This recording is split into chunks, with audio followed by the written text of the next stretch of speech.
This is right off the.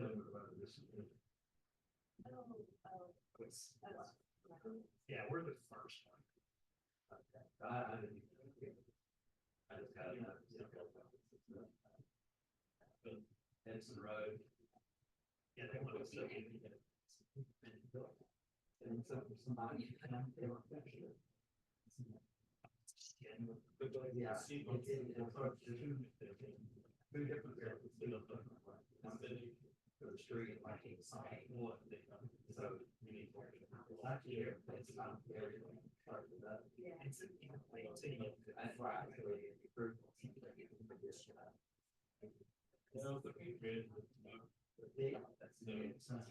Yeah. Yeah, do it one time here.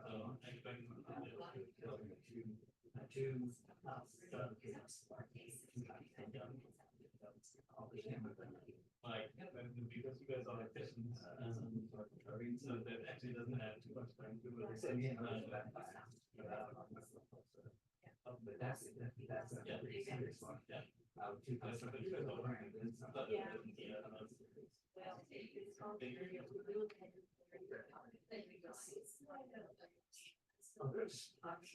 yeah.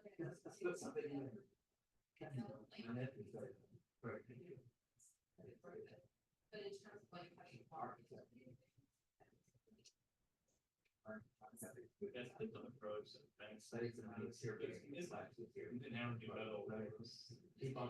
Yeah, a lot. This thing you get. And you only go on a certain team on the store, and you don't have money, so 15 singles at times. It's down close to insurance. Right. So yeah, I know it seems so. Well, I mean, yeah. So he's already found.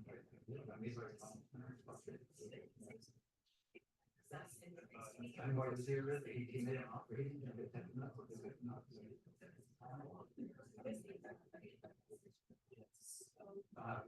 Me too.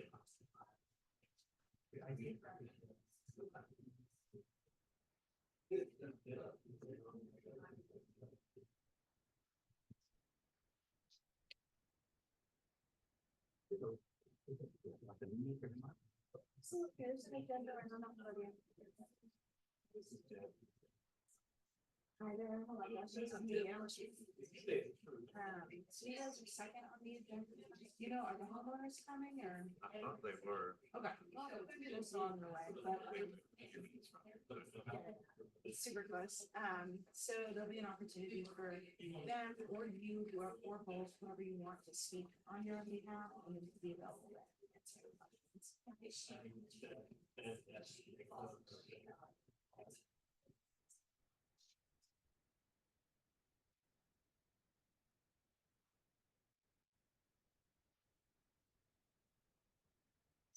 Yeah. Good to see you. Yeah. So it's not good. Well,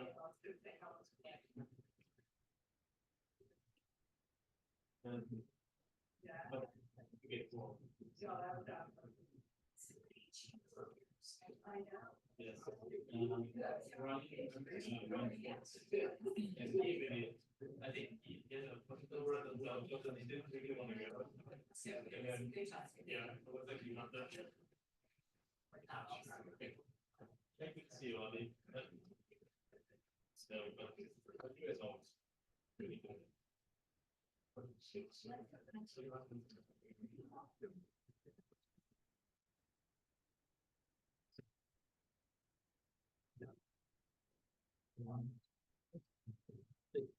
Well, the second six.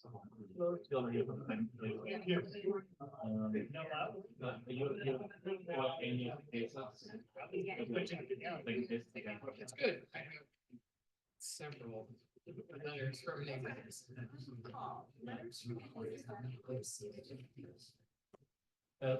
Meet them out in the Okay. Yeah, I just sent them a letter and asked if they would.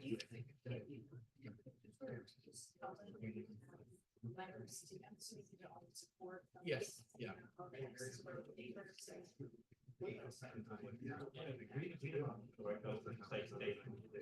Yes.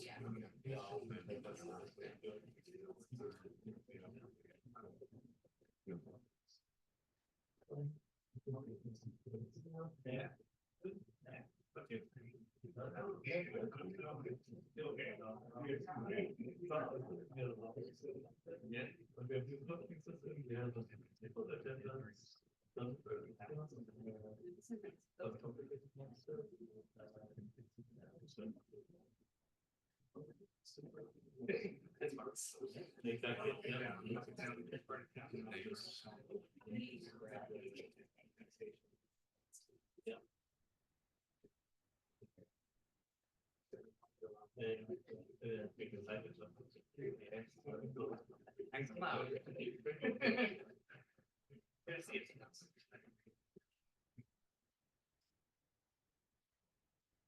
Is anybody wanting to speak with not the applicant for any of the cases?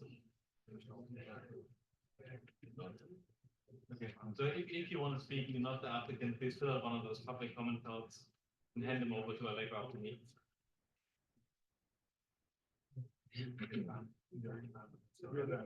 That's the homeowners. Unlike the homeowner actually.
That's not real light safe.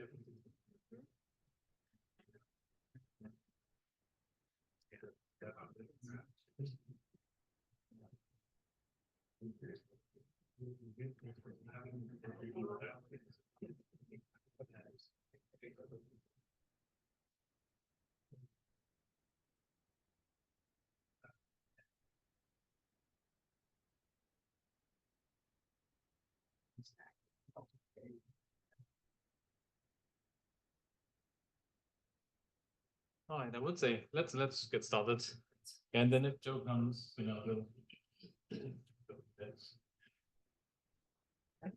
Okay, hello, good evening, everyone. I am calling to order the July 10th meeting of the Zoning Board of Appeals. Roll call. Looks like we have everyone except Joe and Ryan Schwartz. That's right. Okay, all right, but we have quorum, so we're good.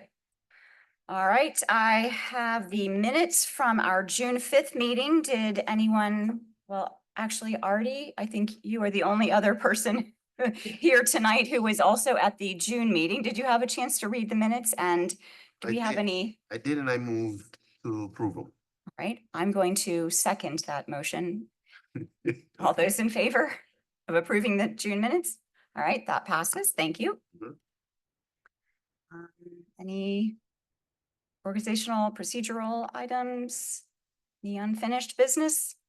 Okay, before we move into new business, I will read the preamble for the Zoning Board of Appeals. The Zoning Board of Appeals is charged with the responsibility of granting variances to ordinance requirements after determining whether there exists an undue hardship upon an applicant. In determining whether or not to grant a variance, the board shall apply the criteria specified in the City Code of Ordinances to the facts of each case. The Zoning Board of Appeals does not create zoning, nor can it change zoning. Matters brought before the Zoning Board of Appeals are to be concerned only with variances from requirements of the zoning ordinance, sign ordinance, and development and environmental ordinance. The board has no authority to grant variances for use, density, or height. Further, the board hears cases requesting an appeal to a staff interpretation or decision on these same ordinances. Final decisions of the Zoning Board of Appeals may be appealed by petitioning the Superior Court of DeKalb County within 30 days after the decision is rendered. Okay, and with that, staff, would you like to present our first case tonight? Yes. All right, good evening, everyone. So our first case is for 4555 Village Springs Run. They're requesting two variances, a stream buffer variance and a setback variance in order to construct retaining walls. So these are the existing conditions of the backyard. A portion of the stream is located on the southeast corner of the property. So everything you see is located within the stream buffer. And most of the property's improvements are located within the stream buffer, including most of the house and an existing deck and patio. In 2021, the property received a variance for the construction of a deck, retaining walls, and paver patio encroaching into the rear setback in the stream buffer, and those improvements were constructed. So the applicant proposes to mitigate erosion issues on the property by constructing several retaining walls in the rear yard. All of them will be a maximum height of 4 feet. So the proposed retaining walls will encroach into the rear setback and the 75-foot stream buffer, prompting both a zoning variance and a stream buffer variance. You can see the proposed site plan here, and the proposed retaining walls are shown with a red line. So the 75-foot and 25-foot buffers cover approximately 2/3 of the property and all of the backyard, making it really challenging for the homeowner to make any improvements to the property without encroaching into the buffer. The impervious surface increase within the stream buffer is small, and staff finds that the project does not go beyond the minimum necessary to afford relief. The property slopes down 30 feet from the front property line to the rear property line. Most of that is in the backyard, and so that contributes to existing erosion issues that the applicant seeks to stabilize by constructing the retaining walls. And staff is in agreement that the retaining walls are necessary at this point to permanently protect the property. The applicant's also proposing to plant native vegetation to mitigate negative impacts from stream buffer disturbance. And so staff finds that there would be no special privileges granted. Additionally, at a maximum of 4 feet tall, the proposed retaining walls constitute a relatively small project. And so staff finds that the strict application of the setback requirements could cause practical difficulty by not allowing for incremental changes to the property. Based on these reasons, staff is requesting approval of, approval of the request, subject to our standard conditions shown here, and I'm available for any questions. Okay, thank you. Board, any questions for Allegra? Okay, so if we can have the applicant come to the podium and present your case, please. And if you can introduce yourself and state your address. Sure. My name is Christy Cole. I'm a resident homeowner of 4555 Village Springs Run in Dunwoody. It's important to know that we bought our house in 2001. It was built in 1994 before any of these codes existed, so there's no need for variance. Most of our house is in the stream buffer, unfortunately. So we've had, as Allegra has discussed, we've had several projects over the years to help prevent erosion and stabilize our backyard. This is the final piece of that puzzle. And see, so we have the creek, then we have the setback.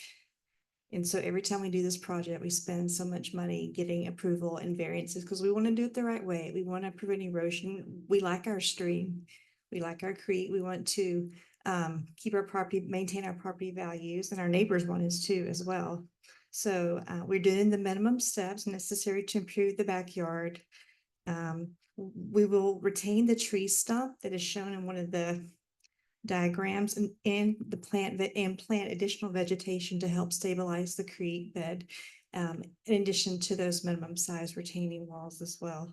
So this project will allow us to enjoy the right side of our backyard, improve the health of the creek, and again, contribute to property values. If we are not granted variances to stabilize the creek banks in the center and right of our backyard, soil will wash into the creek and our property value will decline. And seen the photos. So our desire really is to preserve the natural resources in our backyard, prevent them from washing away. Okay, thank you. If you might stay there for just a minute in case the Sure. board, any questions for the applicant? No? Okay. Thank you. Thank you. Is there anyone here to speak in favor of the variance request? No? Anyone opposed? Okay, we will close this for public comment and we will now move to board discussion. Any comments, board? Actually, I do have one quick question, and I think the applicant might be best suited to answer it. In the retaining walls, are you going to have a French drain type of system built in order to help funnel the water through and around the retaining walls? Will there be the drainage?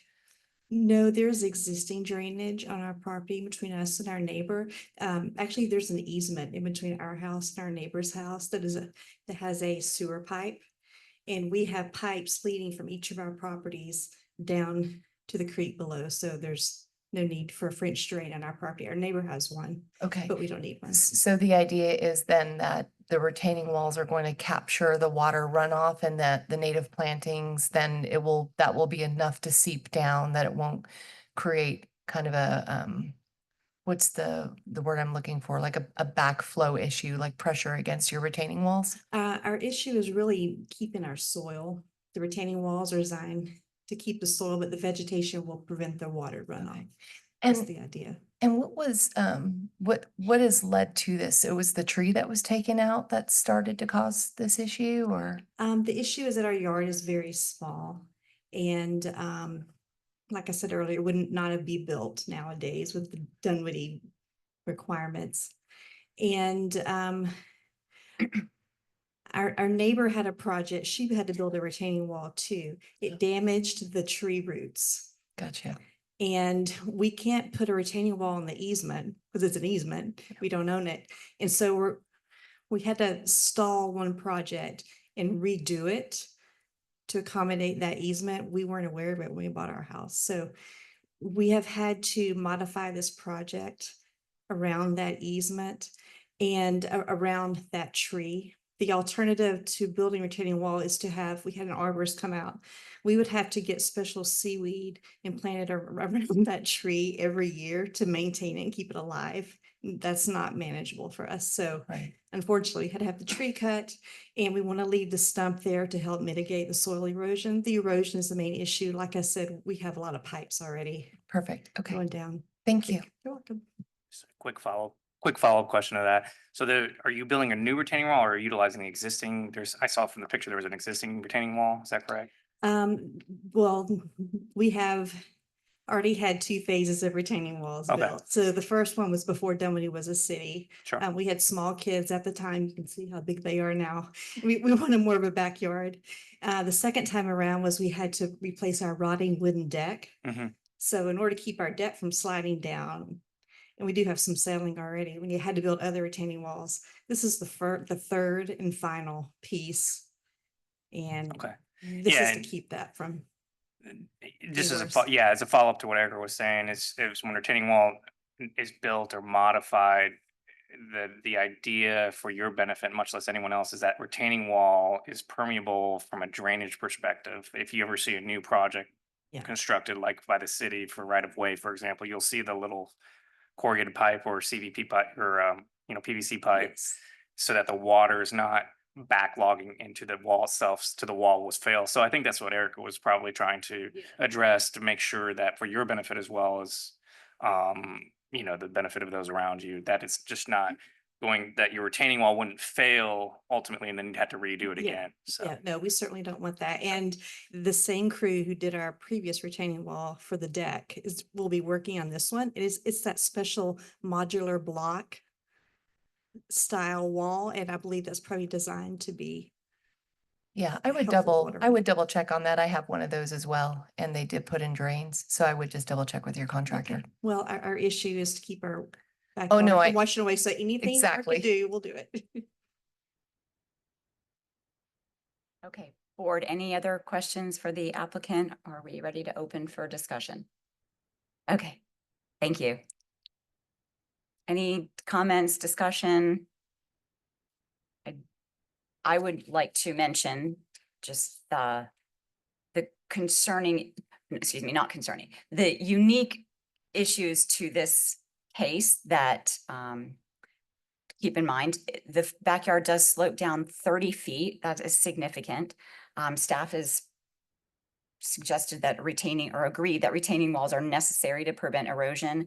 The applicant is going to be planting native plantings to help stabilize the soil, and all of the backyard is in the stream buffer. So any improvements or necessary modifications would have to come for a variance request. And adding to that on number 3, it's a 30-foot drop from the front yard to the back. Right, the And 30-foot so, slope. right, the particular conditions, like that's a huge slope. So, Absolutely. I mean, I like the part that is gonna improve the health of the creek. Probably, so anyway, I'm fine with it. I'll make a motion. I'd like to make a motion. I move to approve the request for a variance from chapter 16, section 78 to allow retaining walls to encroach into the 75-foot stream buffer, and for a variance from chapter 27, section 269 to allow retaining walls to encroach into the rear setback with the following conditions. Number 1, construction must be in substantial compliance with the submitted site plan prepared by Georgia 811, dated 1/25/24.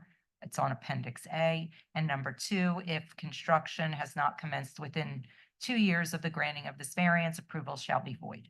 Okay, thank you. Do we have a second? Second, Okay, all those in favor? All right, that passes unanimously. Thank you. Congratulations. Thank you for working so hard and doing the right thing with your property. Okay, staff, we are ready to hear about our second case of the night.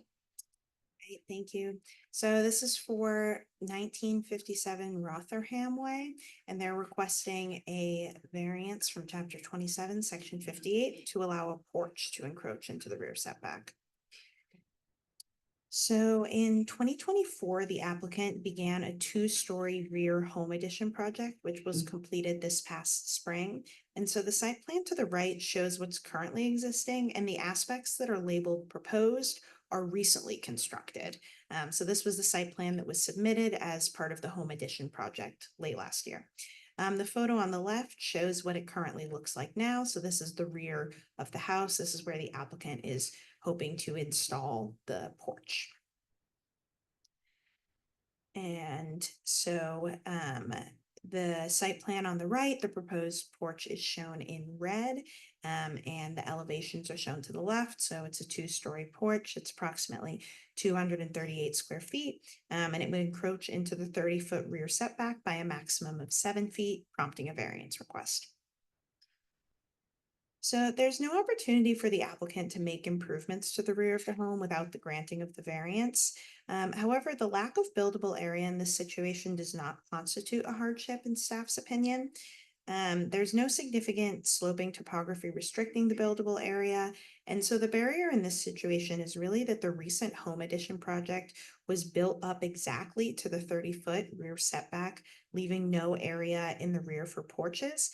This situation was created by the applicant due to extending the addition all the way to the rear setback. And as part of this, they tore down an existing covered porch. And so you can see that in the photo here in order to make room for that home addition. Staff also finds that there is room elsewhere within the buildable area for improvements to the subject property, for example, in front of the house, or design alternatives such as a first floor deck or a patio would allow outdoor amenity space without needing a variance.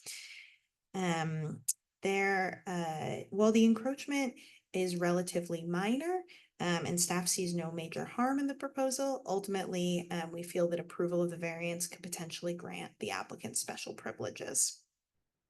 So we received 4 letters in support. We received them after the deadline for creating the packet, so they were emailed to you and they were also printed out, so they should be in front of you.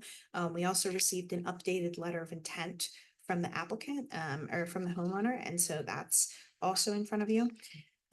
So based on the previously stated reasons, staff is recommending denial of the request. However, should the ZBA choose to approve the request, we would recommend our 2 standard conditions. So conditioning them to the submitted site plan and saying that construction must commence within 2 years of the granting of this variance. So should you all choose to approve it, those conditions are on screen and available, or you could additionally add or modify your own. And I'm available for any questions. Okay, I have a question. You mentioned that a first floor deck or patio would not need a variance. That's correct. That's because of the provision that allows decks or patios that are less than 30 inches in height above grade to encroach into the rear setback without requiring a variance. Okay, So it's once you're sort of adding a covering, that's when it becomes variance territory. Both, typically in the form of a covering. Quick question, maybe, I don't know if this is proper after, but I'll ask anyway. Had they applied for this variance when they did the current job that, well, the one that's kind of finished, right? Would the city be more inclined to approve it then? So it's challenging to say because we evaluate the project that's before us. And so we're coming in under a different circumstance where at this point, the house is built up to the rear setback. Typically porches and rear setbacks are fairly minor requests. But in this case, the house is already built up to the rear setback. and along those lines, I'm guessing that, well, I shouldn't guess, that the home addition that is in progress did not have any issues that needed to come before us, because you would have mentioned that, or if it did, we're not aware of that. Right, so the permit was applied for last year and the construction was completed this spring. And then we received the request for the variance. But- So there was a permit for the addition, but nothing in that permit triggered a need because That's there was nothing in that design that would require a variance. Okay. That's correct. I also have one more question. Is there a home directly behind this house? There is. Okay, thank you. And I just want to make sure, looking at the photo on Appendix B site photos, it looks like was built, so they finished in the spring building the addition. And so what we're looking at is a photo that has 2 doors, almost in anticipation of a deck. Mhm. Would that be? Okay, thank you. There were 2 Juliet balconies proposed for that location up there. So those were Juliet balconies proposed in the construction plan. So this is like what you see on the screen is not sort of like a deck. That's just like the 2 Juliet balconies being in construction. Oh, perfect. Okay, thank you. That helps. Oh, and I have one more question.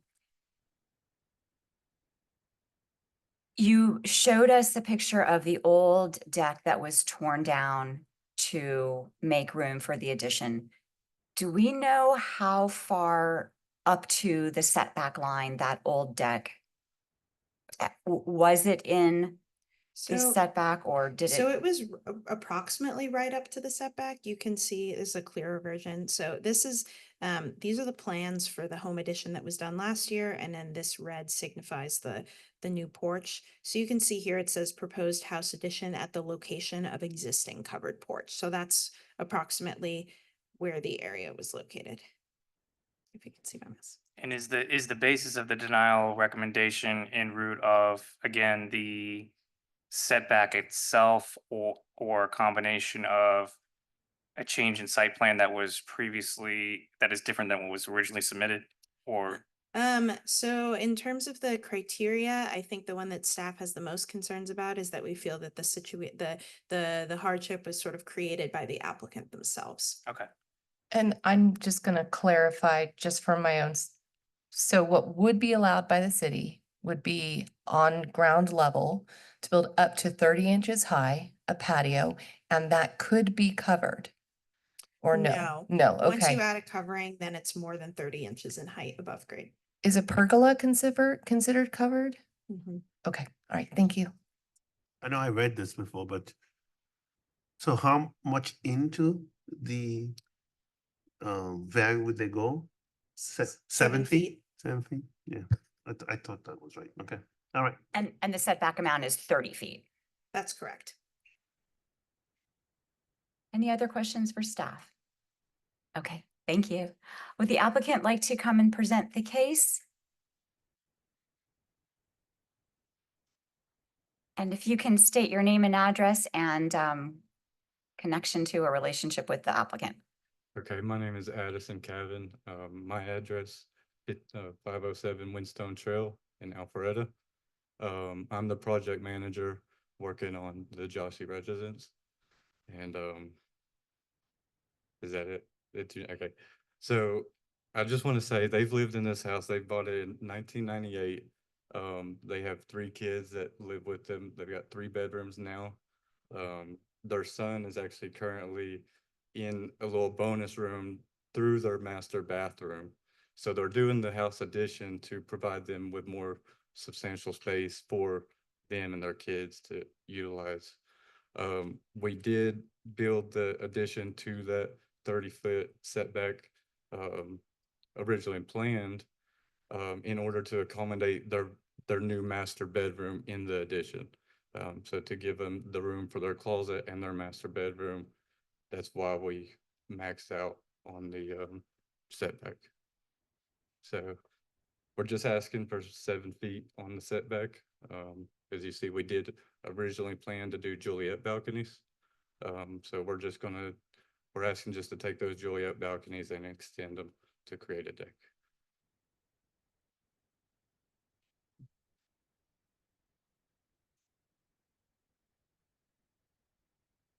Any, Can I ask a question? yes. I'm looking at the schematics that were presented. For me, it's on page 3 of 6, and it looks like that they're on the main level downstairs, that there is a covered patio already of sorts down there. Do you know the dimensions of that? Are you talking about on the rear of On the house? rear, yeah, on the rear. It looks like there's a portion that's already covered. I'm trying to make a guess. I mean, it looks like if that's a 7-foot deck above, that looks like that might be about a 7-foot deep. Yeah, we are cantilevered a little bit to create a little covered space down below. Mhm. It is about 4 feet, I believe, 4 to 5 feet on that little area there. 4 to 5 feet deep and then 20 feet wide. We're about 16 feet wide. Okay, perfect. Thank you. Are there other questions for the applicant? might have more questions. Okay, And I would like to add that, like I said, they've lived in this house since 1998. The homeowner does serve on the HOA. He's been the president for the HOA.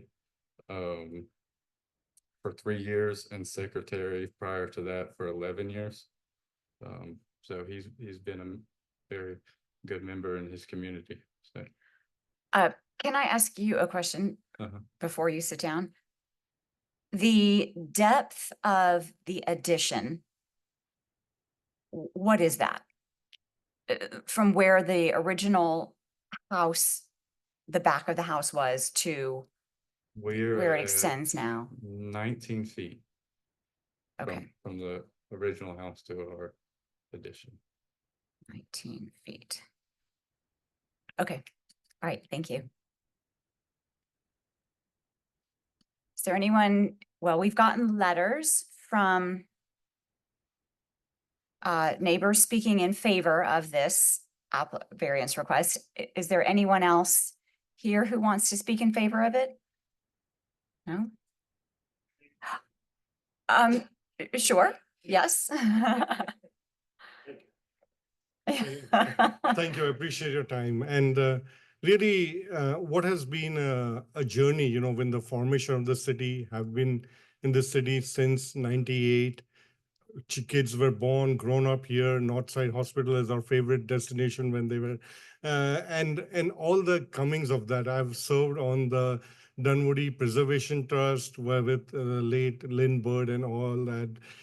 Article published in Dunwoody Crier about care about the Dunwoody Railroad, how the new establishments, what was there before, what the farmhouse, Donaldson Barriston farmhouse, help with the technology needs. I've come from an engineering background and from originally from India, where history and ancient things are very much valued, and that's much I care about the city of Dunwoody. Wanted to preserve this ancient, a lot of rich history here, not only in the Barriston farm, but the Mount Vernon Road, where my Oxford Chase subdivision is, and a lot of history down there. There were just, it's hard to believe there were just horse carriages 50, 60 years back on what is now paved Mount Vernon Road. So very much connected to the city and the planned development of it.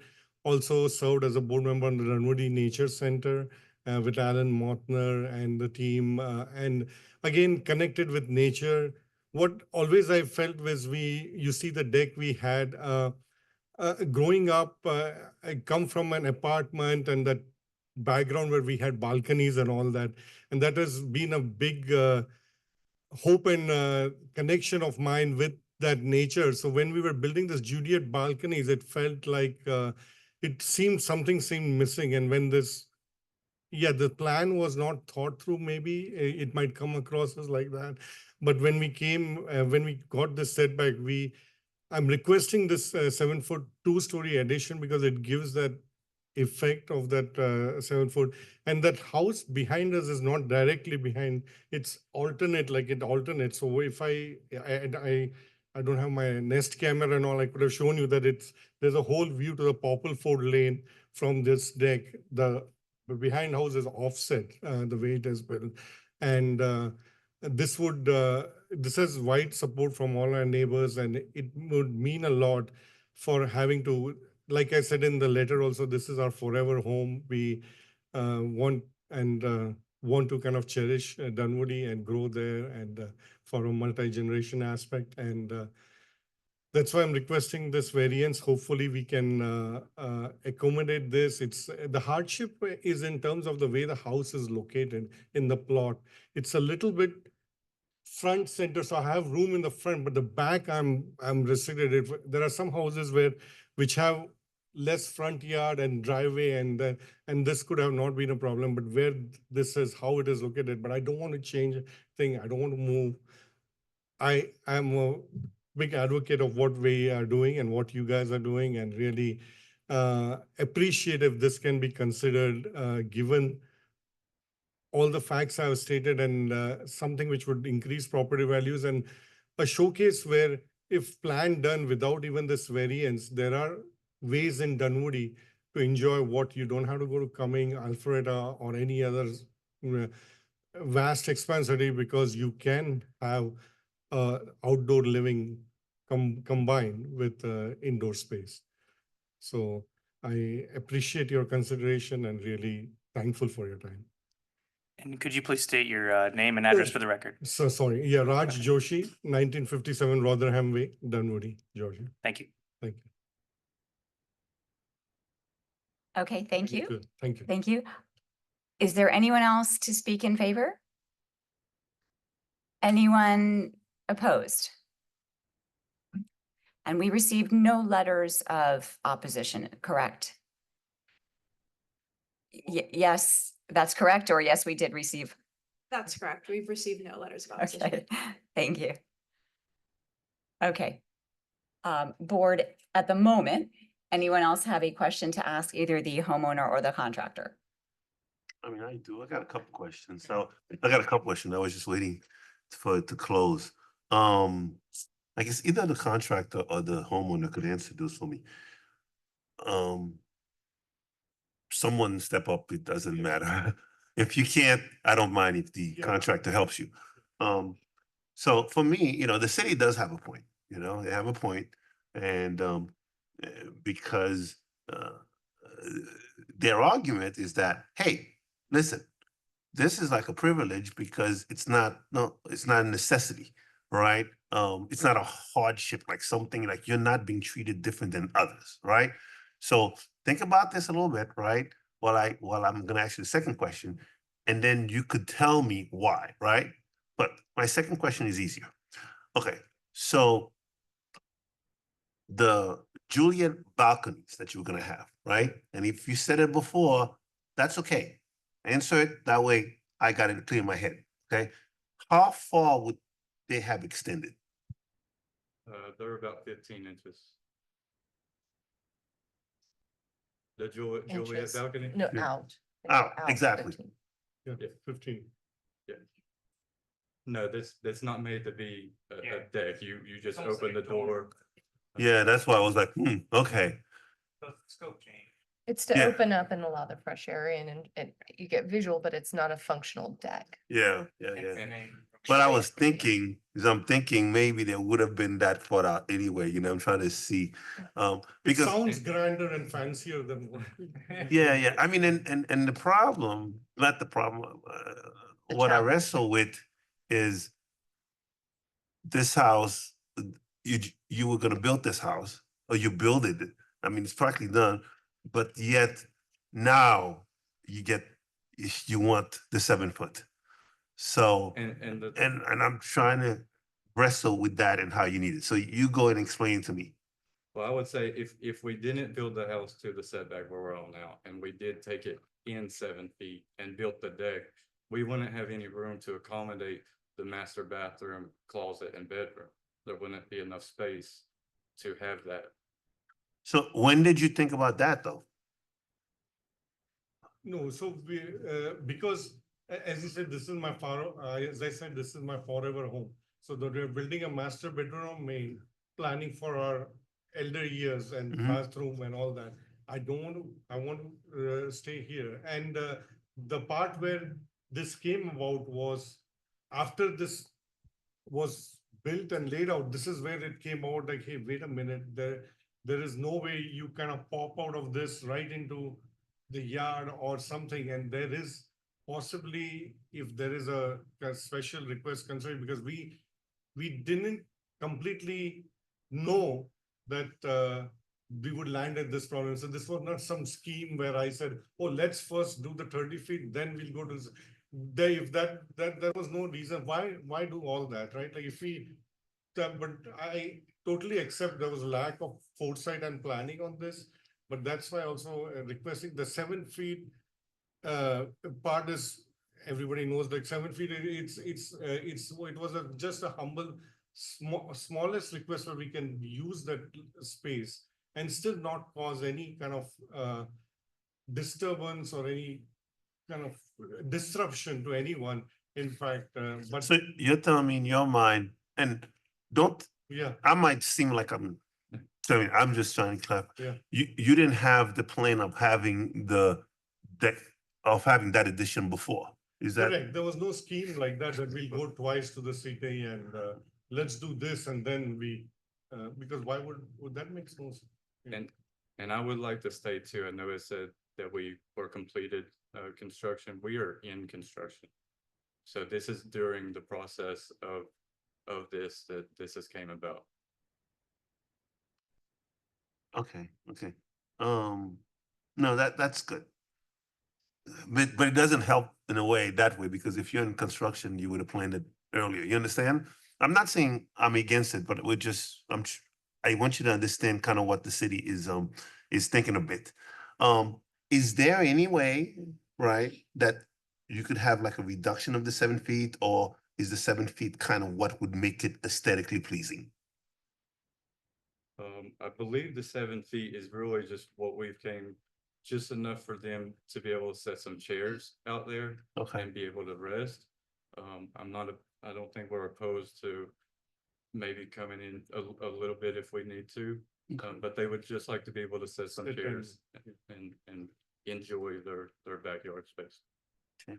And what's immediately behind you? Is it, there's a neighbor behind you? Yeah, it's alternate behind us, so it's a Popple Ford lane. So I live on Rotherham Way, and there's a Popple Ford lane. So Yeah. there is a. Another cul-de-sac? Okay, okay. Yeah, and we'll still be, even with the deck, we still have 23 feet to our setback, and their neighbor's house is at least another 40 feet from that setback. So it's not like they're right up against each other. Yeah, but yeah, so I didn't see any, but you know, my nature, what I do for life is ask questions, so I'm gonna ask the question anyway. Is the, and the person behind you, I know there's no opposition letter, but you don't think they have a problem with that? I talked to the owner, Patrick Chang. He has no, he supports it. He sent the letter of support, and he was fully, because his, if you see, he has a like the basement and the deck, and it's offset. So he says for him, it's not a kind of. Okay. All right. And all of his neighbors behind him as well, they have decks on their property also, so. Okay. Did you, and you said I know you're part of the HOA. Does the HOA have any opposition or any approval? What do they think about the addition? The HOA also supports it. A lot of my neighbors are asking like, hey, Raj, if you get your project, not without this variance, no, was, like I said, was no scheme, but they felt like, hey, there's a practical way of in Dunwoody having in our subdivision master on main and bad, and a way to not go anywhere and build there. So you might see a lot more, not variance requests, but for building permit requests from Oxford Chase subdivision, because there are at least, so they love it, they support it, and there are at least, I know 4 or 5 neighbors who want to do similar.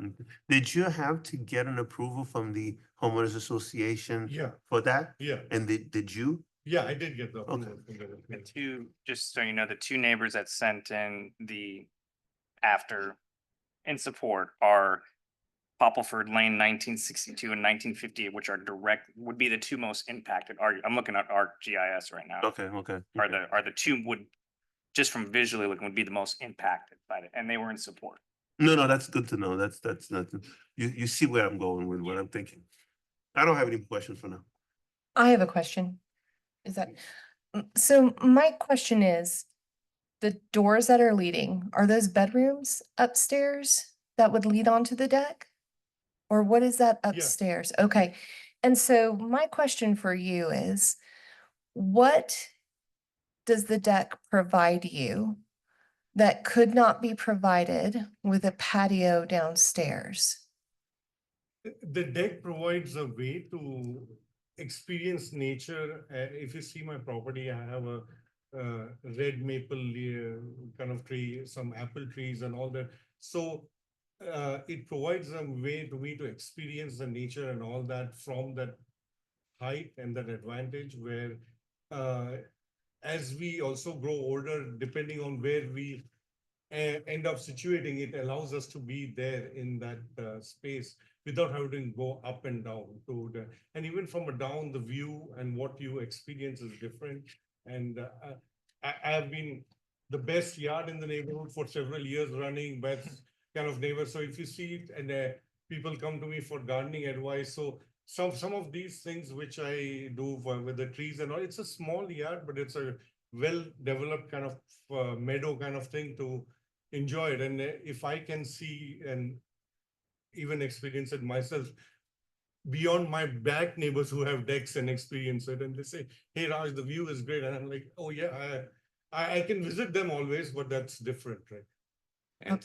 And to add to that, to do a ground level deck on his property would be difficult for us because where our slab is on the property, we're about 3 inches from the ground. So we would actually have to dig down to be able to get a ground level deck. I'm confused there because I have a follow-up question on this, but I definitely want to understand what the possibility is or the limitations of doing a ground level patio. So can you just explain a little further? Yeah, so on the back of his house, I'm not sure if you can pull up the picture where it shows the Juliet balconies. One of the back doors there, that's actually the door to their new master. Yeah. That door right there is the door to their new master bedroom that we are constructing. When you walk out of that door, you've got about 3 inches to ground level.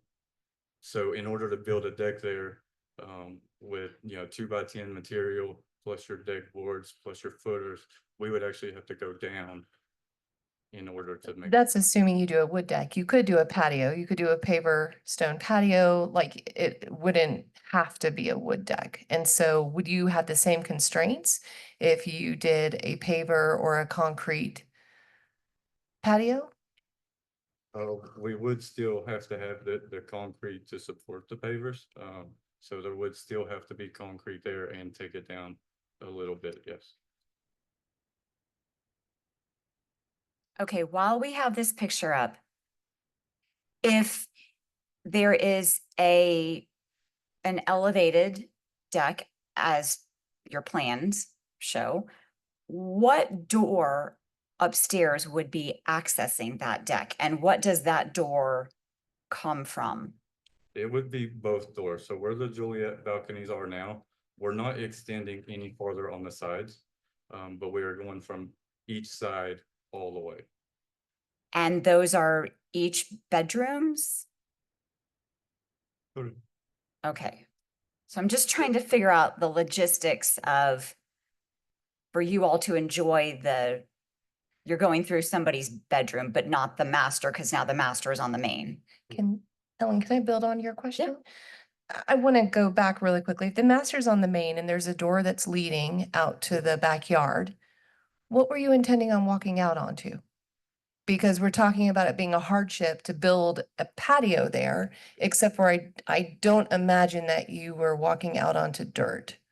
What was the intention to build there? It would be a finished yard, grass and but That is the Miss Harris. That was the bad stumble on my part where we said we didn't think through. Where now I see this company like this is stepping out into the dirt, yard, grass, all that piece, which is a little bit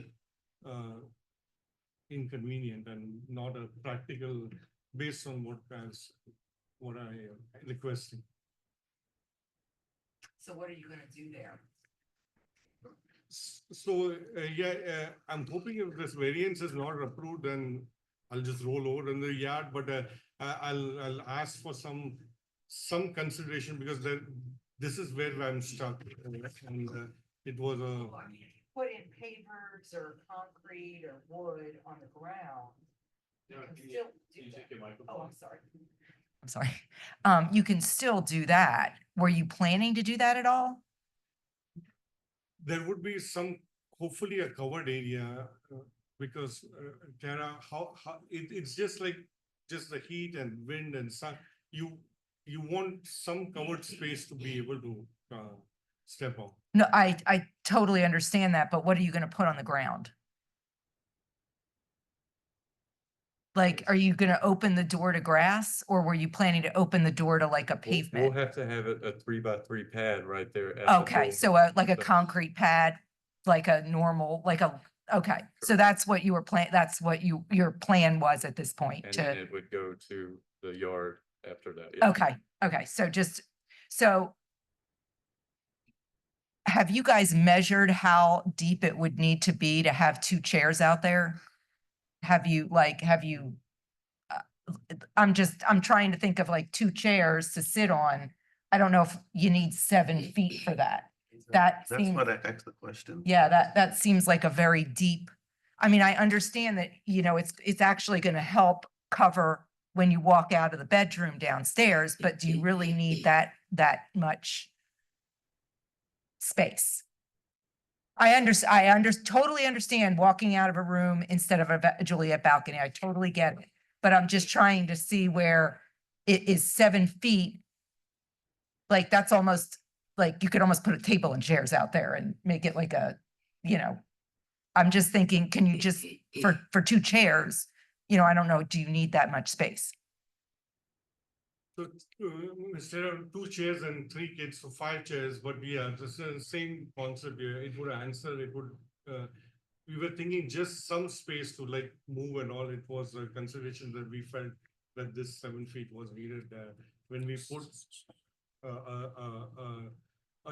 kind of like 1, 2, 3 chairs like that. Oh, depth so was- you've measured out, So- that's what I'm trying to Yeah, get so to the is, depth was where did you going- come up with the 7? Yeah, because if we can sit in line like Right. but that would little be, I mean, No. like here we wanted to just have a little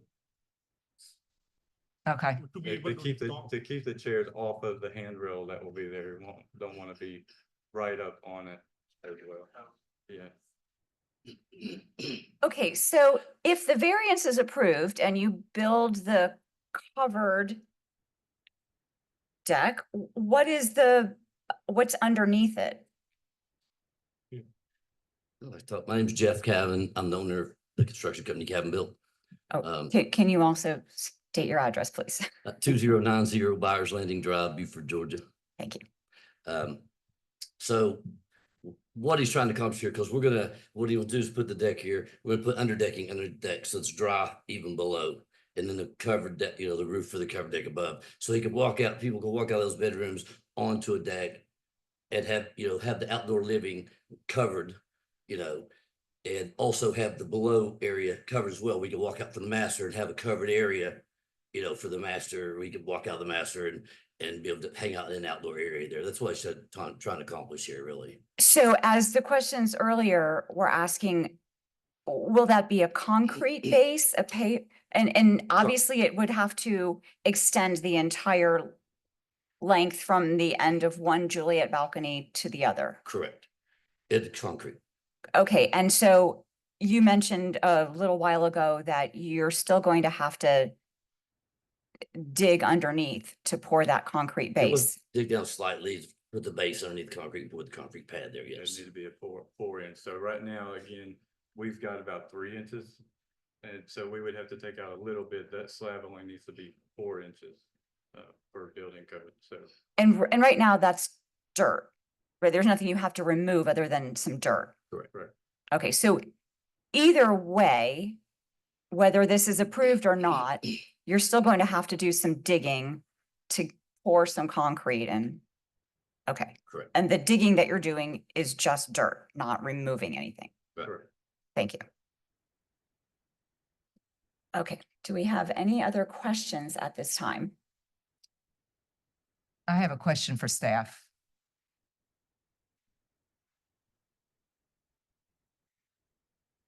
In the neighborhood overall, how far are there other homes that extend into that 30-foot setback?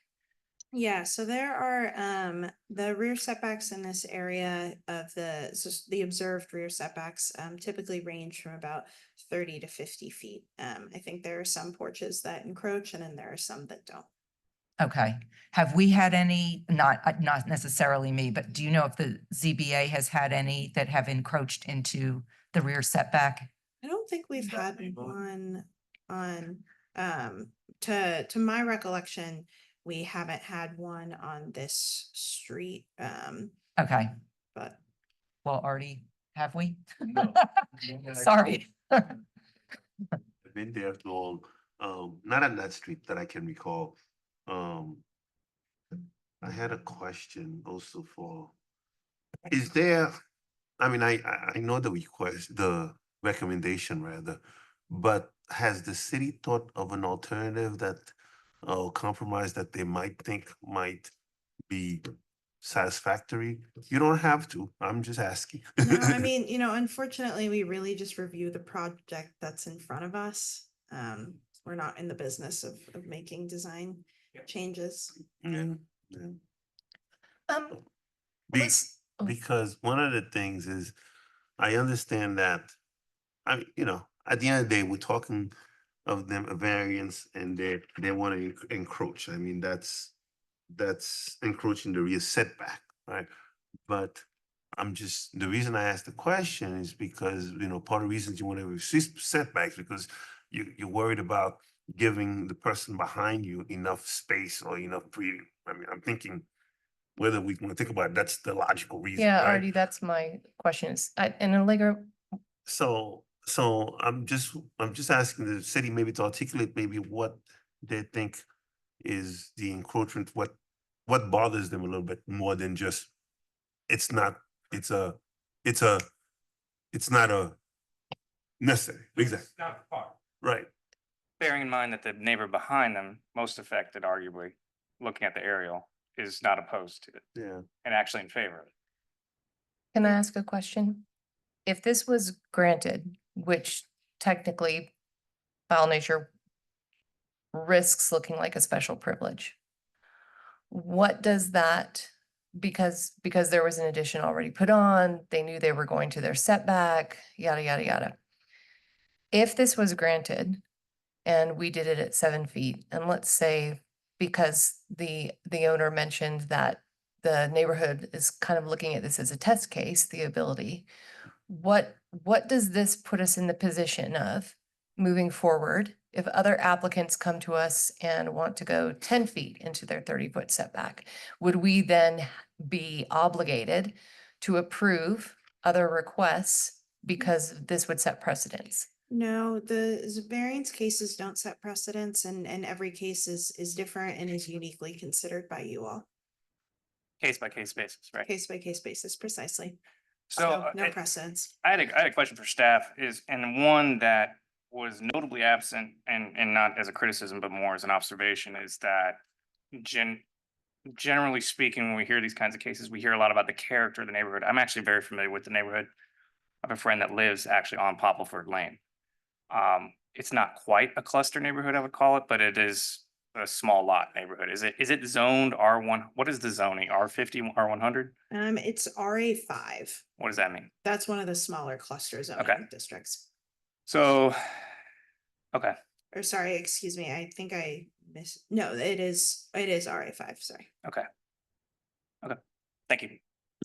On that note, is there a way to assess in your research if this house is set back further from the front of the property more so than others? And I ask this from the perspective of I'm trying to find a unique situation, acknowledging that the homeowners created the hardship by extending. And is there any way to quantify or? It's setbacks at a similar distance to most of the other homes in the property or in the subdivision, excuse me. The front setback for this zoning district is 5 feet, which is pretty small. And most of the homes in the area are not built up to that 5 feet. Okay. Yeah, I mean, for me, one other concern I have is, I think it's probably the first home in that area. Like, I mean, I know it's case by case basis, but I'm just struggling with, okay, now we open up the door. I know it's a case by case basis, but realistically, you know what's gonna happen. So, maybe should the applicant live with 5 feet? I mean, I'm not telling you I'm gonna give it to you or something, but I'm asking, or is that impracticable? Are you asking staff or the applicant, or The are you just asking our board to discuss? Yeah. Well, we could discuss it, but if they can't live with it, then it just makes it moot, you know? Do you want to ask the homeowner? Yes. Or, let's ask the homeowner. I mean, Okay. can you, Can the homeowner come back up, please?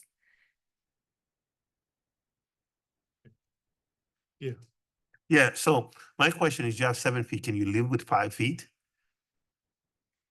Yeah, I can, and this comes across as a little odd, but that I'm going to say, but putting the chair placement and all that, it went a little bit beyond 6 feet. So even if I can get 6 feet, I am super happy, and Okay. I will be able to, but that's based on the chair placement and what we did. And that's why I have that clear aspect of it, because also I'm investing, and kind of there's a lot of cost in this growing area. And I want to make sure the investment is worth that use to, you know. Okay, thank you. Thank you very much. We could discuss among us. Thank you. You know. Are there any more board questions for the applicant or staff? Okay, I'm going to close it for public discussion. We've already acknowledged there's no additional speakers in favor or opposition, and our board is done asking questions. So public discussion is closed. We are now going to board discussion. Who wants to start? I'll start. Okay, go ahead. So I have a couple of things, and I don't know if you want me to hit one at a time or go all together. Go ahead, go ahead. Okay. Hit us. The first one is 5 versus 7 feet. I feel like if we're considering an approval of the deck, I feel like we're mincing inches at that point. And to that point, you know, it's an expensive addition to build a deck like this, a covered porch. So, and what does that 2 feet buy us? Is it just to make us feel better about giving this, or is it because it's providing some sort of functional difference in the setback? So I think that's my first thing that I'd love to have us kind of maybe hash out. Yeah, as someone who's gone through a whole home renovation myself as the GC, there is always unknowns. There's what you wanted to do versus the reality of what happens. I say that empathetically. I'm objectively trying to understand the unique aspects of the neighborhood. It's like we talked about briefly. There's smaller lots, but there's still some space there. I'm looking at an aerial view. The neighbor directly behind 1962 Poppleford, who is in favor, there's a nice big tree that is still there today. Is that correct? You got some buffer to work with. I agree with you when you're kind of say, to me, 5 or 7 feet is not the issue. It's the way that I'm overarchingly looking at this is it's kind of like one of those things where you don't really know what you're getting into until you're doing it. You gotta, when you redo something to this degree, when you're rebuilding things, you gotta go through code enforcement. You gotta have railings a certain height. You want to have enough space to actually enjoy the space that you created for yourself. To me, I just want to make sure that's very clear to our board that the 7 feet is not really the issue, particularly if the neighbors are not opposed to it.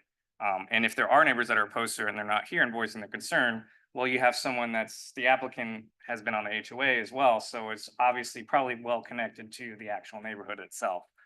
You know, as for the construction itself, it sounds like there is some scope creep. That's not unusual either. I think they're trying to make the best use of the home as it exists today without trying to go overboard. And, you know, it's hard to move these days with the current rates and all that kind of stuff. So I just say all that to say that I'm looking even at the existing smart map, and there's the actual dwelling, and then there's just like this little piece on GIS too, where the deck, the old deck was. So they're using the existing blueprint, and to the best of my understanding, and just kind of re-engineering that a little bit more. As you heard earlier, and you were asking about, are we gonna have to dig and pour slab anyway? Yeah, they gotta do all that kind of stuff. So to me, I just want to put on the record with our board for discussion that I think the applicant and the contractor are going with the best intentions of it, in terms of not taking too much. It's kind of one of those situations where you dig more, and similar to code enforcement, it's like once you find the mess, you got to fix it. They're obviously far enough along now where they've not created their own hardship, but they've created their own, they painted themselves into a corner a little bit in terms of triggering the variance and things like that. But, you know, I think they're just trying to make the best use of the space available. I agree. My concern, and I would really like to find some unique hardship about this property. I would like to be able to grant the variance without setting a precedent so that every home in Oxford Chase wants to build something into their rear setback. Yeah. So that's my challenge, is to figure out what is it about this that we can confidently say, unique situation, that's why we're granting it, if we choose to, if No, I yeah. advocate for that. And at the, I guess the other side of that says, well, if we can't find a reason and we're not agreeing that in this instance, we're going to approve without a special circumstance, if, you know, if we just approve a floor level or a ground level deck, then can the applicant live with that? Yeah. Um, I think that was my something I was mulling over, Ellen, as I was thinking of the same thing. I'm like, okay, well, if this was a home where you walked in on the main level and then the basement was down and your kitchen's up here and now you're having to carry all of your food down through the basement to go cook out, that's a hardship, right? But in this case, we're not dealing with a basement. The main level is the backyard. And also they've put the master on the main. And so the question is it a privilege or a right to be able to go up to your second story and walk onto a balcony to breathe the fresh air? And that's kind of where I'm struggling with some of this, because the utility of the home is not harmed by not being able to build the deck. And so I'm looking also, like, is there a hardship applied here? And I'm Yeah. if anyone else can see it, I'd No, well, I guess you're probably gonna say something better after me, so I'll go. I mean, my the question is, I threw out 5 feet here to see what would come back to me. So, what do you absolutely need? You know, I mean, he came up with 6. So if I was to give it, then I won't only give exactly what they need. And you know, you're right, 5, 7, big deal. And part of my problem is because I'm grasping with it. You know, you want to give people things. I'm like, okay, what's the hardship here? Give me something, give me something. And I think I started at the beginning, and you know, you have to get over the fact that yes, it's done. You didn't think about that before. All right, okay. I'm convinced that they thought about it later. So you know what? Hey, that would look nice. Why don't we go for it? And what does help them, though, I got to tell you, is the fact that they didn't need a variance for anything else up until now. So that does help, because it doesn't seem as if they're kind of stacking one under the other, right? But the hardship part, um, I'm, I'm still trying to figure out, because no other house in the neighborhood has it. It you know, it's nice, and you should have your part. But if you're building, maybe that's something that you think about. But if you build it that way, then you kind of live with it, you know. And you know, we all Dunwoodians, and we want to. But that's my problem. I'm not saying I'm going to vote with it, but that is my problem. Yeah, the hardship part. Yes.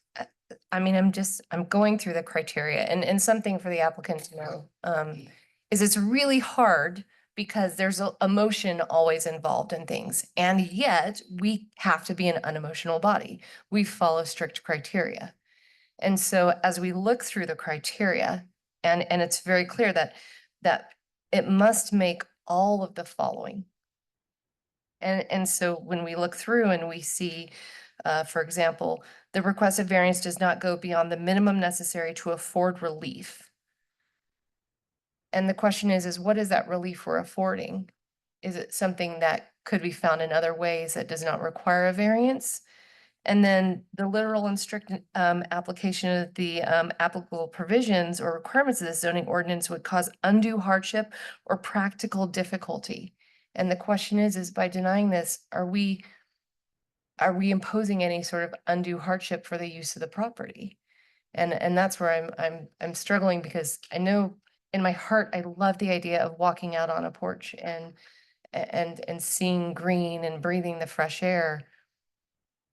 And yet, you know, if we're doing this and we're following it in a manner that honors the unemotional side, then it challenges us here, I think. So along those lines, we have approved cases before of a deck considered a basic privilege for not a privilege, a basic right for a homeowner to enjoy. If, and we've had cases where a house is built up to the setback line or whatever it might be. And those cases are where the homeowner didn't build the house. The house was already built that way. So I feel in other cases that where we set a precedent where a homeowner could build a deck, it's a, you know, a general amenity that most homeowners enjoy. They didn't create the hardship. Whereas in this case, completely unknowingly and without taking away anything from the fact, like you were describing, Ryan, where you're building and all of a sudden you realize, oh, wait, that's not quite, we didn't think about this, or this isn't turning out exactly the way we wanted it. So of course, you know, anyone who's been through a renovation has experienced that. But in the past, when we have approved decks that go into a setback because it is a minor privilege for someone to enjoy, it's because the homeowner didn't create that. So it's very tricky. Yeah, I agree. It's tricky. I just want to make very clear. We keep you saying precedent and things like that, but again, I understand the criteria, and hardship is open to interpretation. It is not a black and white thing. Number one. And you know, number two is we can't say things like we can't say things like precedent if we're looking at things on a case by case basis. So I just want to try to steer that conversation away from that. I'm not like this. I don't do this for a career or anything, but having rehabbed a 1970s home in this area inside out, there's a lot of crap you got to deal with. We have to look at the practicality of the matter. We have to look at the hardship, which I understand is a big hang up about this, but that is open to interpretation. To me personally, if your neighbors, if you're involved in the community, which I just presume an HOA president and former treasury of the neighborhood is involved in the neighborhood, and your neighbors don't voice anything strongly opposed to what's going on, and you're talking about 5 versus 7 feet, right? Is really what the threshold that we're crossing. I mean, we're kind of grabbing at straws is what I'm saying. And to be even more clear, I think that's even why the city was saying, even after they come to light with the additional things presented by neighbors and such, they said, should you not approve, they even laid out, you know, some additional frameworks for us to work with. Now, I'm not expecting anyone to agree with me on this. That's how I feel personally about this situation. There's that big tree back there. It's a unique set of circumstances. I just don't want us to get off on this tangent saying that, oh, if we approve this, everyone in the neighborhood is going to want to do this and push the envelope, you know, because that's not the way we go. I got a little question for you, Ryan. So try to articulate for them just any type of hardship. What do you think? I mean, I don't mind somebody I give me can see a something. little one. Give me. So this was permitted. There was a door that exits the back of the house. Mhm. There is it is completely, I mean, that's weather right in. That's actually, it's probably not a smart thing, design with a door without any kind of covering. I mean, what do you do? Like you walk right out into the pouring rain? Yeah, and the truth of the matter is what's making this so controversial, if you'll call it that, is that it's a it's elevated. That's the only thing. If this was not elevated, there would be no issue. So I struggle with that too, because I know there's sight lines, there's aesthetics, there's obviously setbacks by right and things like that. But I mean, you're trying to make best use of the property that you have. Moving isn't always the best option, particularly in these economic conditions and things like that. So I'm just saying, trying to kind of take it back up above water a little bit and look at the bigger picture. And That's all. if neighbors are happy with it, I mean, that says a lot. If your neighborhood feels like it would be beneficial to them. Because we've certainly had cases where we've had half of this room filled with unhappy neighbors who are speaking in opposition. Yes, exactly the one I'm thinking of. I'm gonna make a motion. Before you do, can I say something? If we vote to approve it, I don't think it's worth asking them to reduce the size of it. I think we approve it at 7 feet, if that is what we choose to do. No, I think right now everyone's on the same page. That's not the issue. That is not a problem. Exactly. Yeah.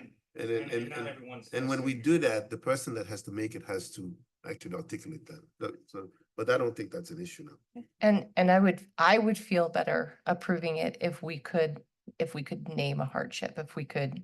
Me too. But that's why I was going with, hey, give me something, you know? But I wanna feel like I earned the dollar that the city. I don't know if it's, No, I'm just is it kidding. on the board to name the hardship?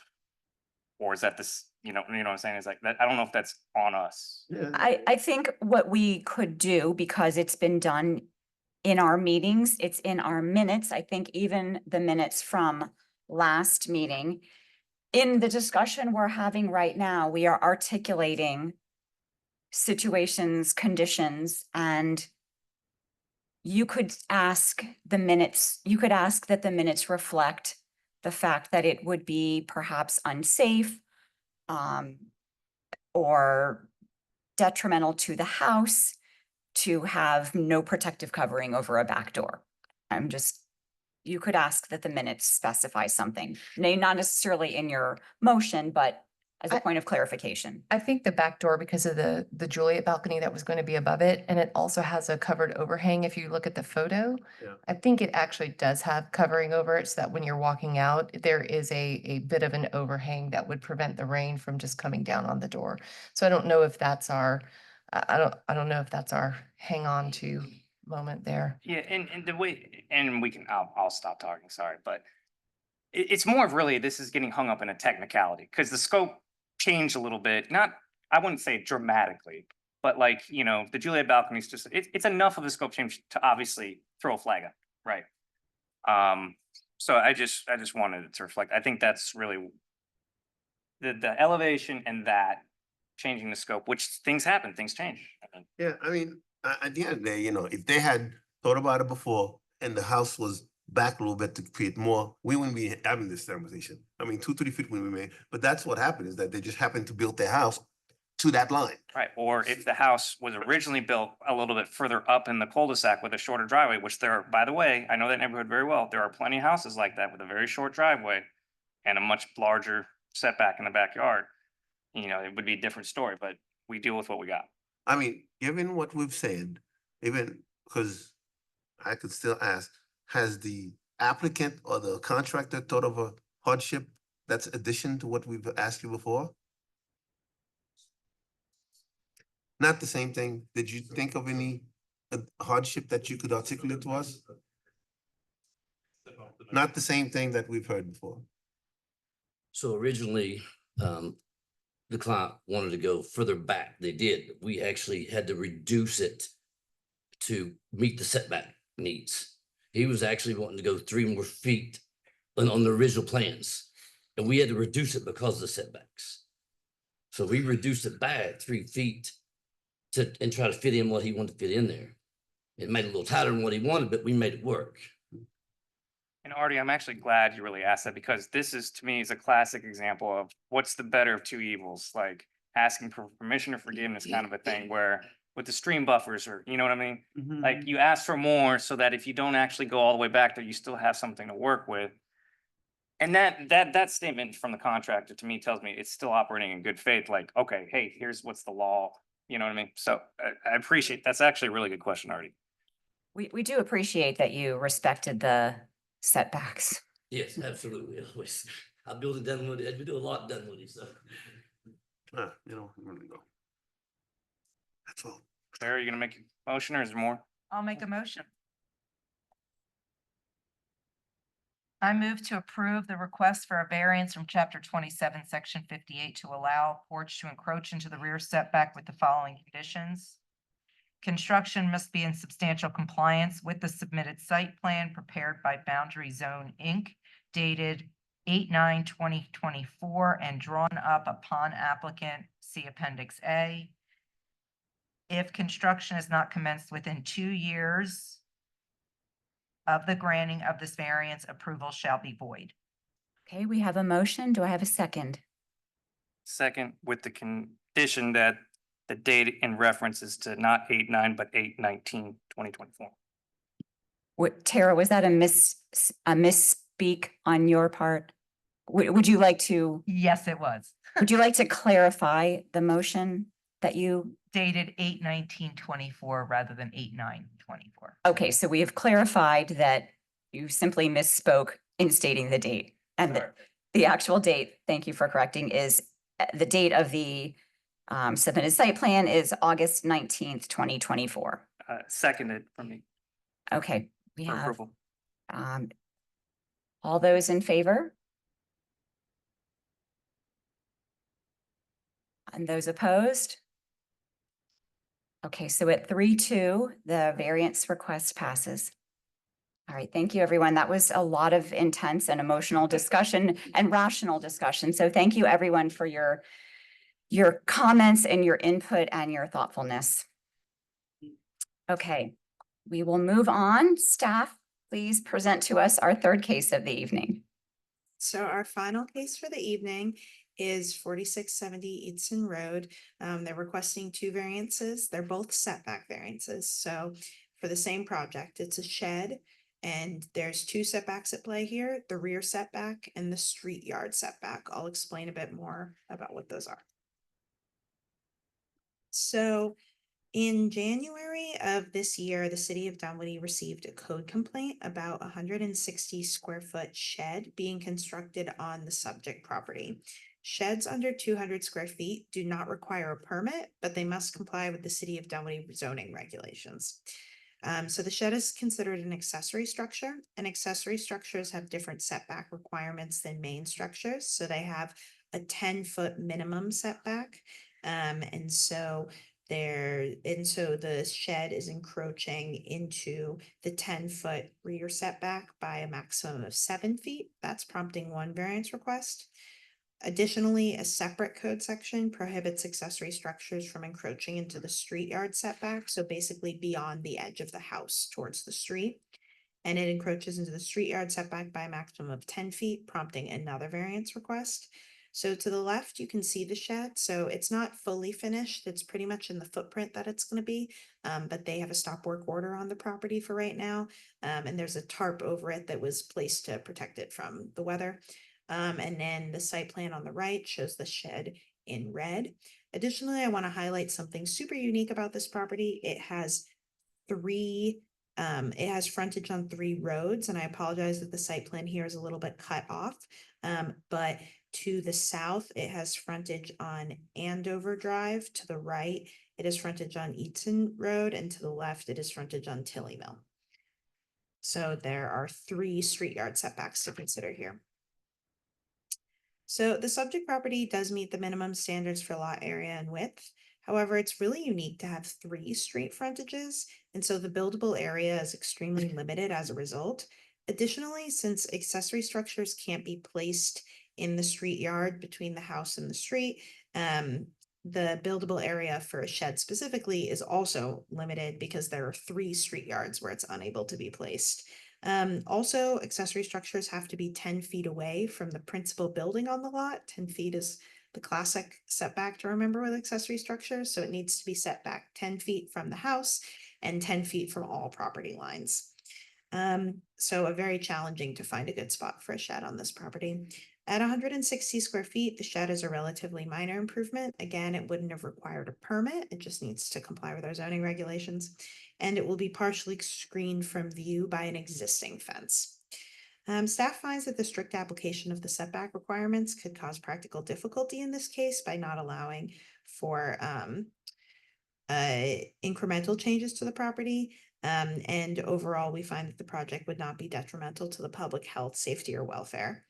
So based on these reasons, staff is recommending approval, subject to the conditions shown here, which is that it's in substantial compliance with the submitted site plan. Okay, thank you. Any questions for staff? Well, Yes, sorry. don't sit down yet. Definition wise, so you meant, what is the definition in which a shed, you mentioned some kind of word or words, in which a shed is classified as? An accessory structure. Accessory structure. So aside from a shed, what is an accessory structure in general? So accessory structures can be sheds, the little hot tub structure that we had last month. That was also considered an accessory structure. The tree house that we had a couple Yep. months back, also an accessory structure. So Okay, and then those accessory structures by definition need to be, you said 10 feet away from the existing, from a dwelling? and yes, and 10 feet away from all property From all lines. setbacks. Okay, so in this case, the structure was built where it was for what reason, based on the site plans, or what, I guess, where it is located currently? The applicant could probably speak to that a bit better than I could. Okay. Okay, great, thanks. Okay, thank you, staff.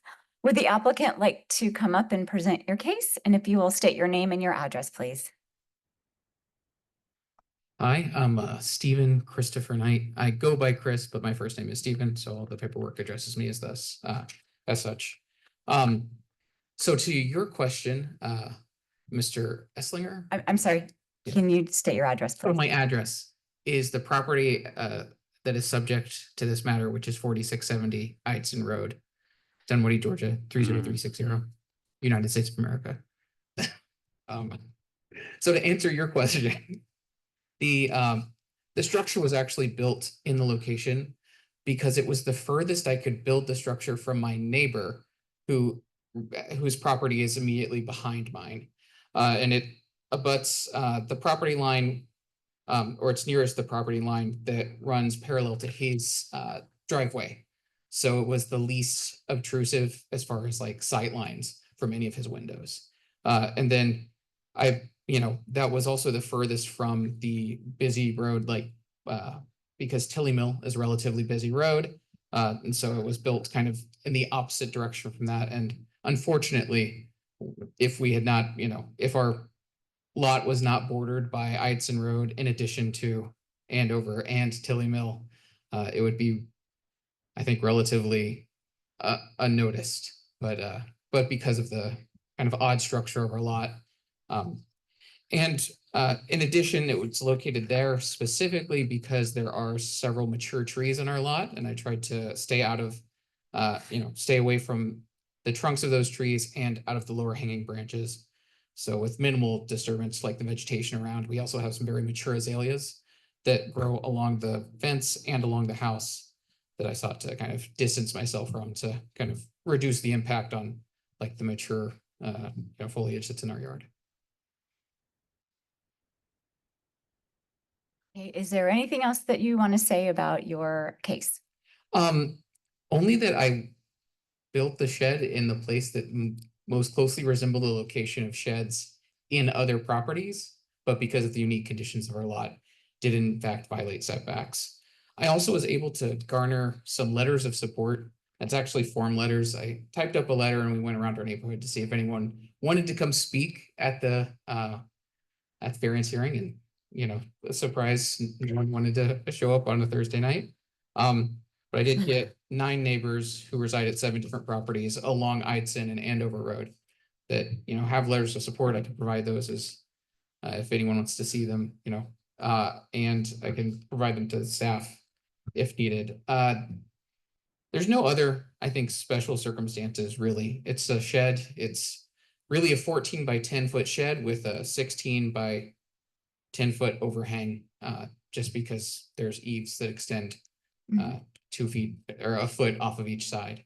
And I guess I looked to apply for a permit first and found that none was needed, and so I guess I didn't do the research into the setbacks before constructing it, but I think at this point, there's nothing to be added to the current structure, so what the footprint is currently, what you see in that the picture minus the tarp is essentially the finished product. Okay, thank you. Hold on, before you sit down. Any questions, board, for the applicant? No. Okay, I have a quick one. You're building this yourself? Yes, and I did build, well, my brother helped me pour the foundation and put the joists up, but I stood up the walls and did all the framing and the roofing Impressive. myself. Okay, thank you. You can sit down. Okay, thank you. Is there anyone who would like to speak in favor of the request? No? Anyone to speak in opposition to it? Okay, I will close for public comment and open for board comment. Board, any comments? Discussion? I shouldn't say, not board comment, board discussion. Kind of like discussion and maybe question. So the bottom line is that this one it's 160 square feet, right? So normally it would not require any permission or anything, but for the fact of the location. I mean, yeah, because it's under 200. Okay, I'm good. And now it's located the right place, or we're just leaving it and giving it a variance, hopefully. She got it. Yeah. Yeah. So you would You- be approving a variance for it to be encroaching into 2 of the required setbacks for accessory structures. Okay, Got it. got it. Okay. I'm good. Good clarification. Yeah. So this is a very oddly constricted lot with 3 street frontages. It looks very narrow and wide, but again, with those 3 street frontages, there's really nowhere. And with the angle of the way on I guess that's the northeast corner. I mean, I can appreciate that the applicant is trying to avoid anything facing Tilly Mill, which is on the left side. And that, you know, to place it as far away from the house behind him, we can see where that puts it into that little corner. There's really nowhere else that it could go. And there's existing trees and stuff, as you can see from the picture and the actual lot. It doesn't seem like there's any other place to really put it, is really what it comes down to. And that, to me, the applicant simply didn't know where the setbacks were. I don't think intentional, but it is what it is. We're here, so. I think even if the applicant had been aware of the setbacks, I'm not sure there is any location on the property where he could have placed it within the set or avoiding the setbacks, especially considering the trees and the mature azaleas that he mentioned. Unless you So built a smaller shed, yeah. unless you built a smaller shed, at which point it may not even Be functional, have been worth the while. right? And just making clear that the street yard is not buildable, period. So that whole left section of the property is off limits. So really the only portion of the property that would have allowed any type of building is that back right corner. It's a really good point. Which is also a street yard. It's just not a primary. That's Yeah, the bottom, the street on the bottom is Andover, and then the street on the right is Iveson. Am I pronouncing that correctly? Okay. So yeah, I mean, 3 street fronts. Okay. I'm ready, guys. I'll make a motion. I move to approve the request for variance from chapter 27, section 576 to allow a shed to encroach into the street yard setback, and for variance from chapter 27, section 58 to allow a shed to encroach into the rear setback with the following conditions. Construction must be in substantial compliance with the submitted site plan prepared by the applicant and included in the application dated 5/6/2025, and you'll see Appendix A for that. Okay, thank you. Do I have a second? All right, have a second. All those in favor? Okay, the request has been approved, the variance request, so thank you, congratulations. We appreciate your patience tonight. All right. We have any other business? Any public comment? No one out there. Any board? Check. on Joe. Yes, I mean, that's. Maybe he sent an email while we're sitting here. Any other board comment besides check on Joe? All right, then we are adjourned. Thank you. Sounds good.